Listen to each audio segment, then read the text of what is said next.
All right, let's talk about what might just be the single biggest growth opportunity in the history of capitalism. Seriously, it's a $30 trillion prize, and it's hiding in plain sight in emerging markets.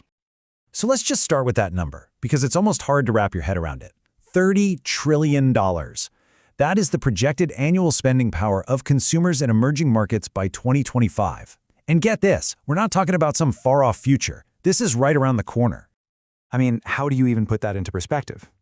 Well, think about the Industrial Revolution, all the change and growth that brought. Now imagine something that is, by some estimates, 1,000 times bigger and is happening 10 times faster. That is the historic scale of the opportunity we're looking at. So where is all this money, this $30 trillion prize, actually coming from? Well, it's all being driven by a massive, truly unprecedented wave of new consumers entering the global economy. We're talking about what's called the global consuming class. You know, folks with enough cash to spend on more than just the bare essentials. By 2025, that group is set to hit 4.2 billion people. That's nearly double what it was in 2010. And for the first time in human history, there will actually be more people inside this class than outside of it. Okay, so the opportunity is massive. But here's the catch. Grabbing a piece of this prize, it's not a sprint. The source material for this explainer has this perfect analogy. It's a business decathlon. I mean, think about it, right? Decathlete can't just be a world-class runner. They have to be great at jumping, throwing, the whole shebang. They need excellence across 10 different events. And it's the exact same for companies trying to win in these emerging markets. You can't just be good at marketing or R&D. You have to master a whole range of capabilities to even have a shot. And lucky for us, we can break down these 10 skills into 3 main groups that kind of guide us through this. First, you have to be able to throw accurately. Second, you have to jump in. And third, you absolutely need to be able to run the distance. All right, let's dive into that first group, throwing accurately. This is all about the prep work, right? It's about strategy, about precision, making absolutely sure you're aiming at the right target before you start spending big money. And this slide, wow, it just lays bare a massive disconnect. So back in 2010, you had emerging markets making up a whopping 36% of global GDP. That's that first bar. But then look at the second one. They only accounted for 17% of revenue for the world's largest companies. That's a huge gap. It basically screams that companies are underinvested right where the real growth is happening. So you have to ask, why? Why is there this mismatch? Well, a big part of it is that companies are literally looking at the wrong map. The real action isn't at the country level anymore. It's happening in the cities.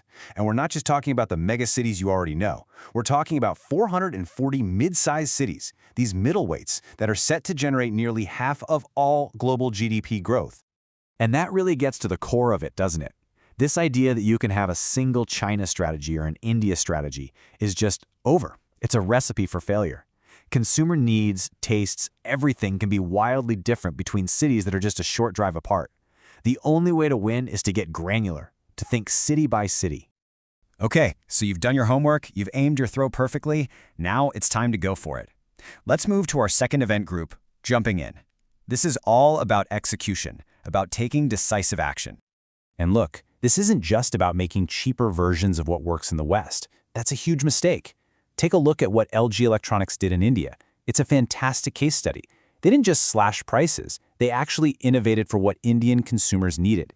They noticed people use their TVs for music, so boom, better speakers. They created microwaves with a one-touch menu for Indian dishes. This kind of deep, thoughtful localization is what made them a market leader. And a huge piece of this is really understanding who your customer is. You see, unlike a consumer in a developed market who's grown up with brands their whole life, a lot of people in emerging markets are first-time buyers. This might be the first car they've ever owned, the first real TV, the first refrigerator. They're excited, they're optimistic, but they're also, well, they're novices. So building a brand they can trust, it's not just important, it's absolutely critical. I mean, it's one thing to have a great product, but if you can't get it to the people who want to buy it, what's the point? And the retail landscape in these markets can be incredibly fragmented. You have to look at what Coca-Cola did in Africa. It's just a masterclass in controlling that last mile. They built this incredible network of thousands of tiny distributors, guys with push cards and bicycles, just to reach all those little shops that a big truck could never get to. So, you've got your strategy, you're executing well, but a great throw and a powerful jump mean nothing if you can't finish the race, right?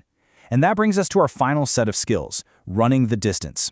This is all about building an organization that can actually last, one that can thrive over the long haul.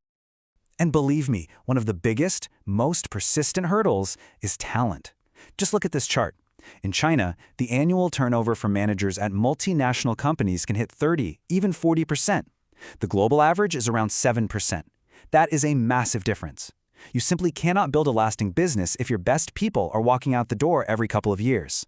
Winning the war for local talent is non-negotiable. And it's not just about your own team either. You've got to manage the whole ecosystem around you. The story of Amway in China is such a great example of this. They were facing a potential ban on their entire business model. So what did they do? Their top execs invested a huge amount of time. We're talking countless visits, building real relationships with government leaders, explaining their business, and showing they were truly committed to the country. And you know what? It worked. It totally paid off. So, okay, let's pull it all back together. Back to where we started. That number, $30 trillion. Understanding the sheer scale of that prize. That's why mastering this whole decathlon is just so incredibly important.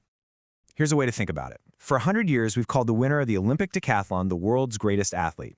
Well, over the next century, you can bet that the title of world's greatest companies is going to go to the ones who win this decathlon, the one being played out right now in emerging markets. And that really just leaves us with one final, crucial question. The opportunity is massive, it's right there, the playbook for how to win is becoming clearer and clearer, and the stakes, well, they couldn't be higher. So the real question for every business leader out there is this: are you actually making the changes you need to make to win?